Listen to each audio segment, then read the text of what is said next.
information que nous produisons capable d'être accessible à tout le monde.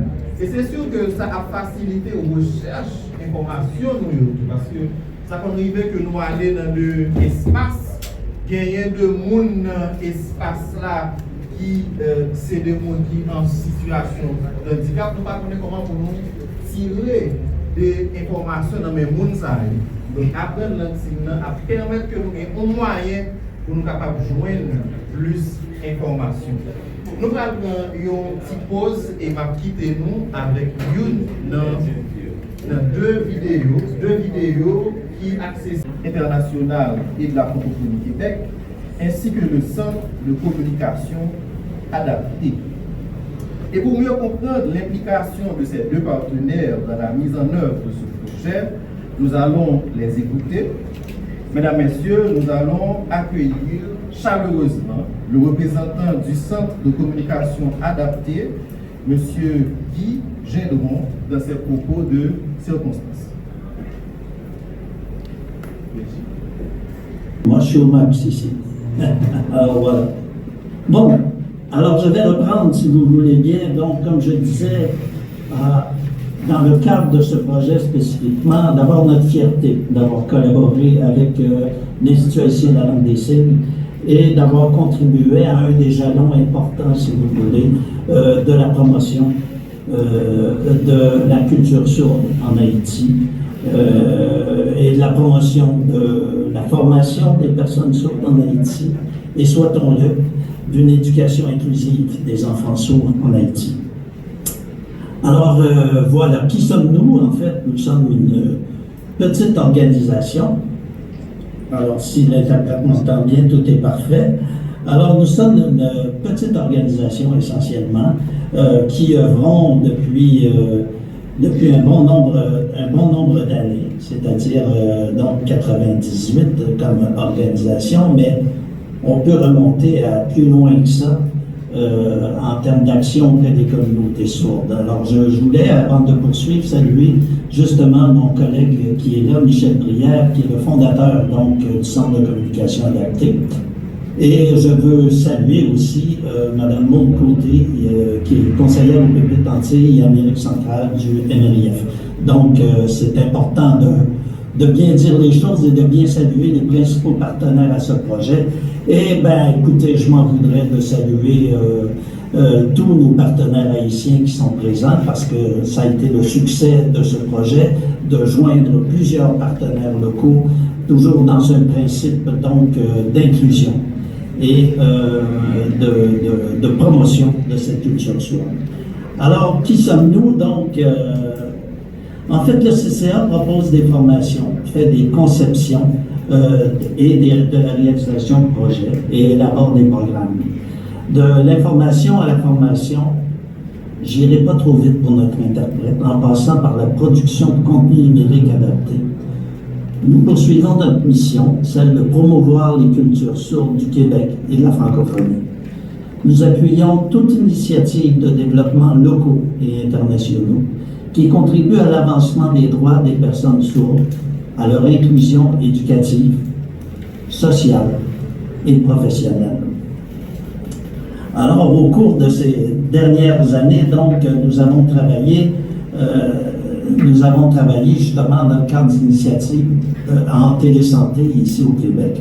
Mais nous sommes tout de suite tournés vers nos collègues des régions d'Afrique et des Antilles dans le cadre d'un programme en coopération internationale, essentiellement.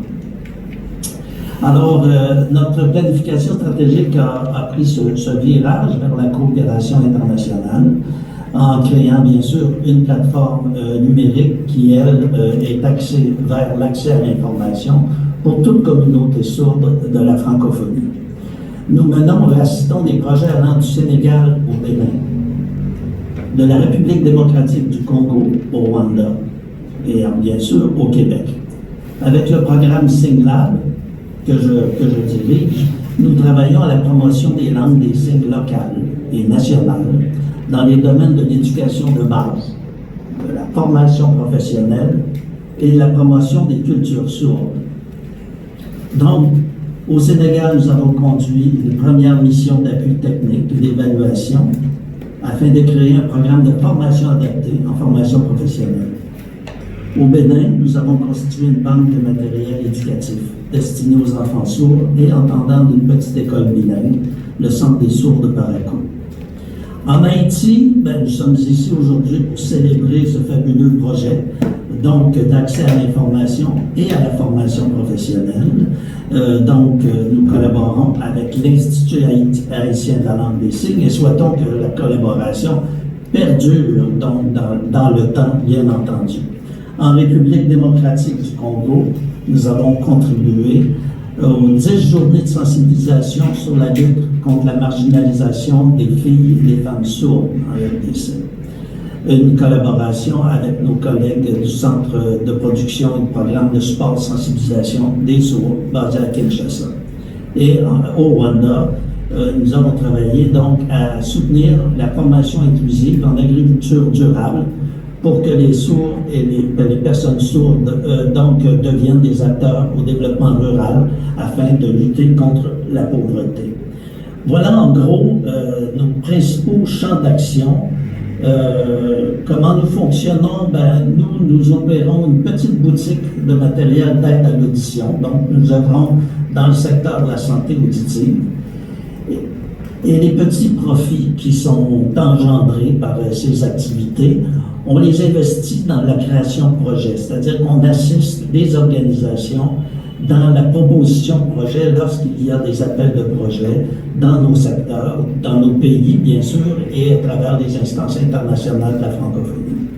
Alors, voilà comment nous sommes arrivés, en fait, à ce projet aujourd'hui, à cette conclusion aujourd'hui, au succès de ce projet, essentiellement, qui est le fruit d'une collaboration soutenue et continue avec nos partenaires donc, de l'Institut haïtien de la langue des signes et avec d'autres partenaires qui attendent une collaboration élargie sud-sud en provenant d'Haïti, entre autres dans le domaine de la formation en langue des signes à distance, donc en ligne, qui a été une des résultantes de ce beau projet.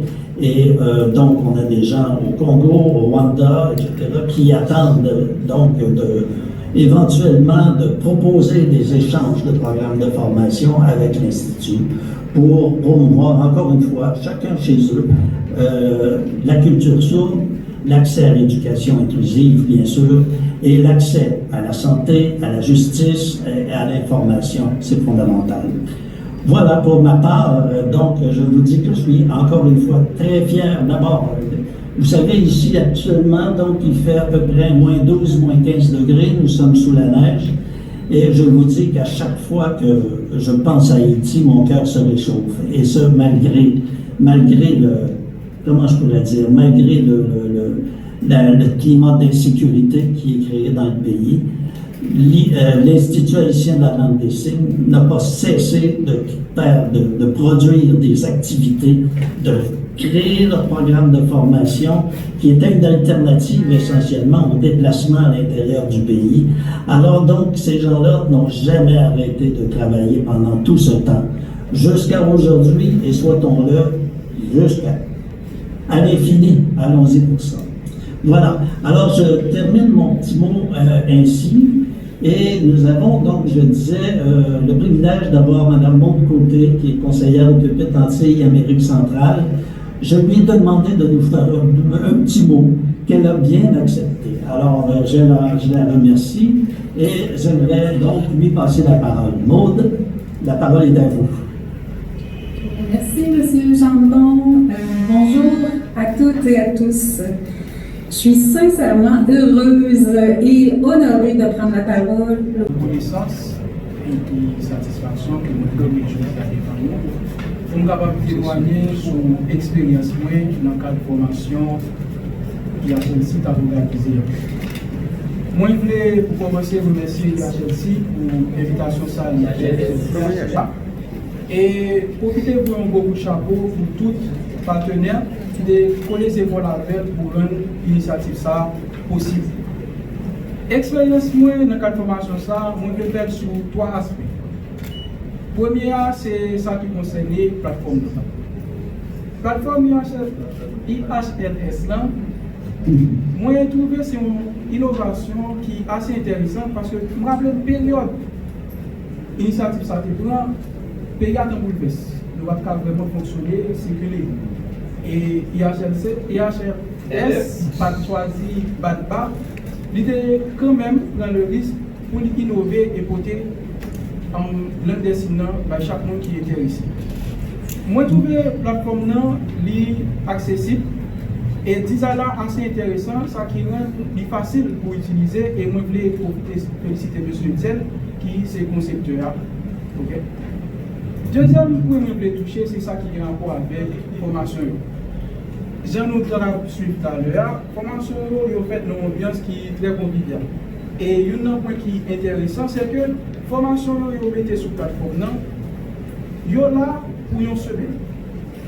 Il permet de nous adapter avec nous-mêmes ainsi que l'emploi du temps, de façon que nous sommes capables de suivre à n'importe quel moment et autant de fois que nous décidons de suivre.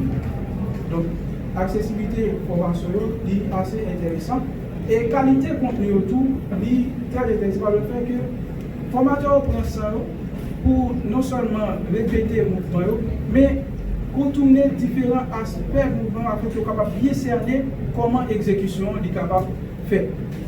Et dernier point que je voulais mentionner, c'est ça qui concerne les formateurs.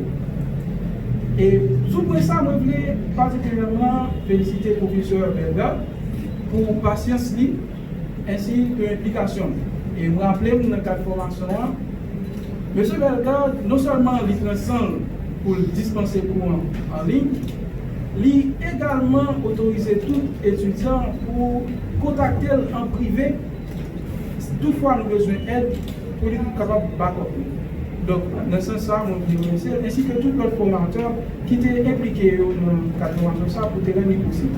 C'était là 3 points que moi j'ai vu. Et pour conclure par rapport avec l'expérience, je suis capable de dire, dans le cadre de l'initiative, IHRS remporté la Mayole.